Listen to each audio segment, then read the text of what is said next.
آج ہم تاریخ کے صفحات میں گم ایک ایسی کہانی بیان کرنے جا رہے ہیں جو کہ عشق و مستی کے جذبے سے بھرپور ہے۔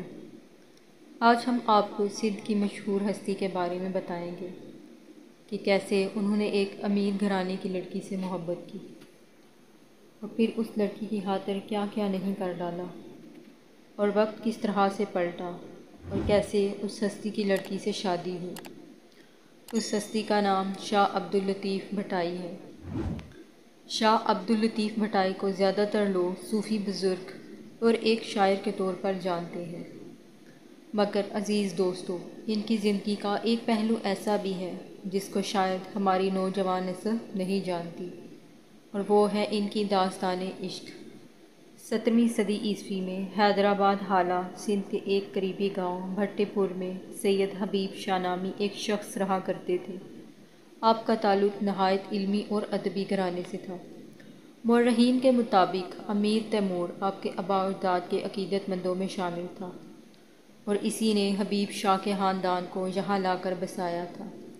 حبیب شاہ نے اولاد کے حصول کی خاطر 3 شادیاں کی، مگر آپ اولاد کی نعمت سے محروم رہے۔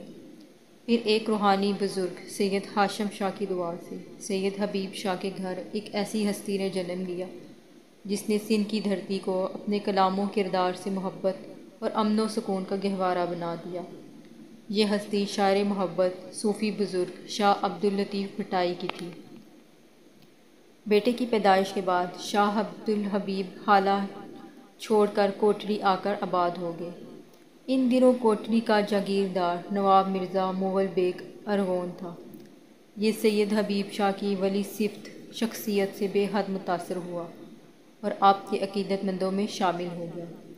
مغل بیگ کی حویلی میں جب کوئی بیمار ہوتا وہ تو سید حبیب شاہ کو دم دعا کروانے کے لیے لے جاتا۔ ایک مرتبہ اس کی نوجوان بیٹی سیدہ بیمار پڑی تو اس نے سید حبیب شاہ سے حویلی چلنے کی درخواست کی۔ اس روز حبیب شاہ خود سخت بیمار تھے، اس لیے انہوں نے اپنے بیٹے شاہ لطیف سے کہا کہ تم جا کر مغل بیگ کی بیٹی کو دم کراؤ، اور پھر وہ واقعہ رونما ہوا جس نے شاہ لطیف کی دنیا بدل کر رکھ دی۔ جب حویلی کے زنان خانے میں جاگیردار کی بیمار بیٹی نے پردے میں سے اپنا خوبصورت ہاتھ باہر نکالا، نوجوان نے اپنے والد محترم کی تقلید میں نمبر دیکھنے کی خاطر اس کی نازک اور گوری کلائی تھامی تو نوجوان کی نگاہیں وہیں جم گئی۔ خودی کے عالم میں زبان سے یہ الفاظ ادا ہوئے، جس کا ہاتھ سید کے ہاتھ میں ہو اسے کیسا دکھ اور کیسی بیماری۔ جب کافی دیر نوجوان ہاتھ تھامے یوں ہی دیکھتا رہا تو پردے کے پیچھے بیٹھی نوجوان لڑکی نے گھبرا کر اپنا ہاتھ پیچھے کھینچا۔ اس وجہ سے پردہ اپنی جگہ سے ہٹ گیا اور دونوں کی آنکھیں چار ہوئیں۔ کنیزوں نے جلدی سے جاگیردار کی بیٹی کو اٹھایا اور اسے اندر لے گئے، لیکن نوجوان ارد گرد سے بالکل بے خبر ایسے ہی بیٹھا رہا۔ جاگیردار سیدوں کے اس خاندان سے بہت عقیدت رکھتا تھا، لیکن اسے سید زادی کی یہ حرکت بالکل بھی پسند نہ آئی۔ دوسری طرف سید زادی کی دنیا ہی بدل گئی۔ اس جلوے کی یادوں کے ساتھ سید زادی کا دل دھڑکتا، رات کے اندھیرے میں جاگیردار کی حویلی کی طرف چل پڑتا اور حویلی کے قریب جا کر اس آس میں کھڑا رہتا کہ نہ جانے کب دیدار یار ہو جائے اور اس کے بے قرار دل کو چین آ جائے۔ جاگیردار وسیع و عریض زمین کا مالک تھا اور اپنی جاگیر میں اس کی حیثیت کسی بادشاہ کی مانند تھی۔ وہ کیسے یہ برداشت کرتا کہ بے مال و متاع فقیر کا لڑکا اس کا داماد بنے؟ چنانچہ اس نے اس قسم کے حالات پیدا کر دیے کہ شاہ حبیب کو کوٹڑی سے رخصت ہونا پڑا، لیکن ان کے لڑکے شاہ لطیف کی نگاہیں ابھی اسی جلوے کی متلاشی تھیں جو سیدہ کے نازک ہاتھوں میں اس کو نظر آیا۔ ان کے دن رات کا چین اڑ چکا تھا۔ یہ جذب و مستی کی کیفیت میں اکثر گھر سے نکل جاتے، کئی روز صحرا کی خاک چھانتے رہتے۔ انہیں نہ آگ اگلتا سورج متاثر کرتا اور نہ انگارہ ہوتی ریت سے پڑنے والے پیروں کے چھالے۔ بس اپنے محبوب کی تڑپ اور بے تابی سے مجبور جنگلوں اور بیابانوں میں گھومتے رہتے۔ ان کے والد شاہ لطیف کو انہی بزرگ ہاشم شاہ کے پاس لے گئے جنہوں نے اس کی پیدائش کی دعا کی تھی۔ ہاشم شاہ نے فرمایا کہ آپ کا بیٹا ابھی عشق کی ابتدائی منازل میں ہے۔ پھر ایک دن شاہ لطیف اپنے گھر سے ایسے نکلے کہ 3 سال تک مختلف ریگستانوں اور جنگلوں میں بھٹکتے بھٹکتے بلوچستان تک جا پہنچے۔ ہٹا کے مقام پر بلند پایہ صوفی بزرگ مخدوم محمد معین نے جب آپ کی اس کیفیت کو دیکھا تو شاہ لطیف کو اپنے پاس روک لیا اور اس پروان چڑھتے عشق مجازی کو عشق حقیقی میں تبدیل کر دیا۔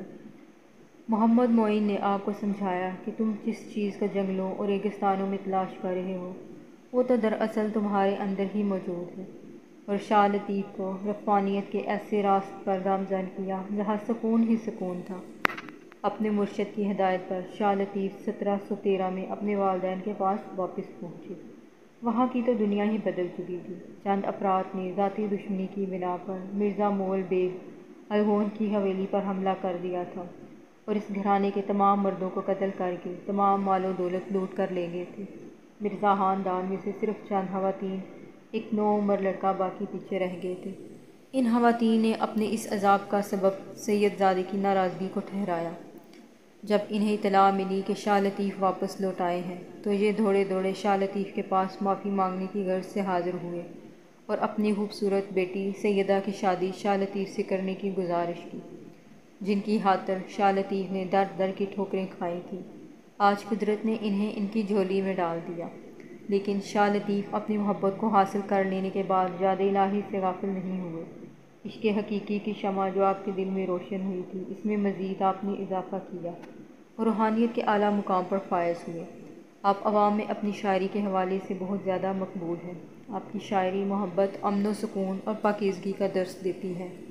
یہ داستان ہمارے لیے ایک مثال ہے کہ اگر ہم اپنی چاہت کو اللہ تعالیٰ کی چاہت پر قربان کر دیں تو خدا تعالیٰ ہماری چاہت کو ایسے ذرائع سے ہم تک پہنچاتا ہے جو کہ ہمارے وہم و گمان میں بھی نہیں